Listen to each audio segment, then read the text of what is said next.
Ang tanong kong, worth it pa rin ba magtrabaho dito sa Japan? Dahil nga sa napakababa ng palitan ngayon ng yen. So ngayon, ang palitan ngayon ay 0.37 din na lang, no? Pabago-bago siya. Pero pag gano'n na lang siya, minsan 37.25, minsan 10, 15, 25, mga gano'n na lang. So napakababa talaga ng palitan ngayon ng Japan yen. Pero para sa akin ay worth it pa rin magtrabaho dito. Kasi minsan, depende din sa trabaho eh. Pag maraming OT, okay naman dito din. Yun nga lang sa mga SSW, yun nga lang nakakalungkot ngayon sa SSW, no? Anong ina-expect ko dati na pag SSW ka ay lalaki yung sahod mo. Pero sa ngayon, grabe talaga yung napakababa ng sahod ng SSW. Kasi nangyari kasi lumaki yung kaltas ng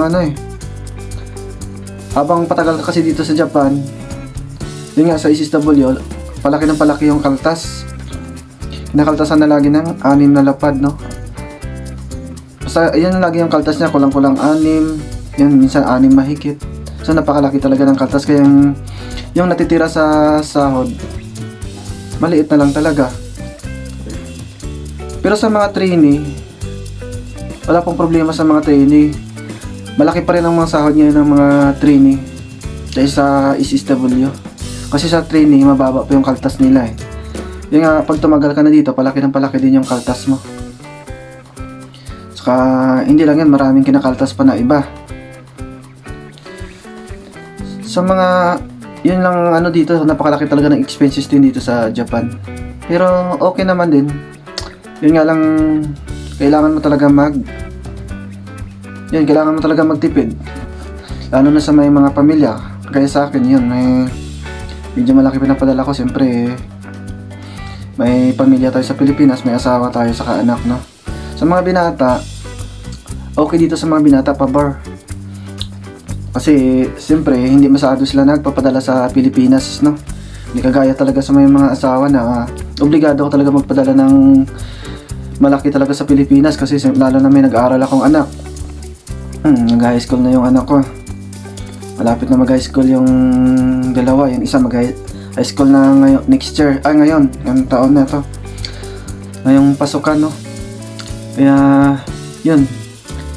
Medyo talaga kaya kailangan talaga magtipid-tipid konti. Yan lang guys, sa mga gusto pa rin mag-apply dito ng trabaho. Yung agency namin dito ay Uno Overseas Placement Incorporated, or Uno, search na lang sa Facebook. Marami silang pinapost dyan lagi na trabaho. Yan, napaka-legit yan, saka maayos sila, no?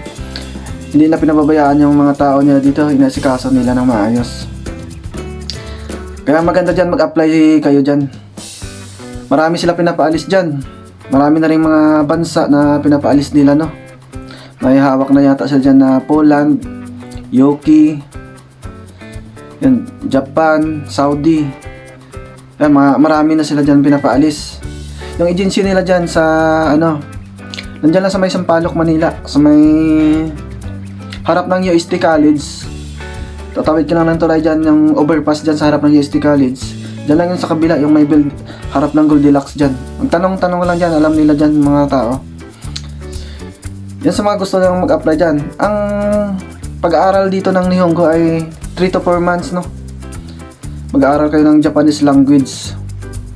Yan, after ng 3 months nyo na pag-aaral o 4 months, yan, pwede makakaalis na kayo. Kasi yan ang maganda dyan sa Uno, no? Kasi bago kasi mag-aaral dyan ng mga binabayaran na yan ng mga employer. Kaya makakaalis kayo dyan. Yan ang maganda dyan sa Uno. Tapos pagdating mo dito sa Japan, may mag-aaral din kayo ng Nihongo na 1 buwan.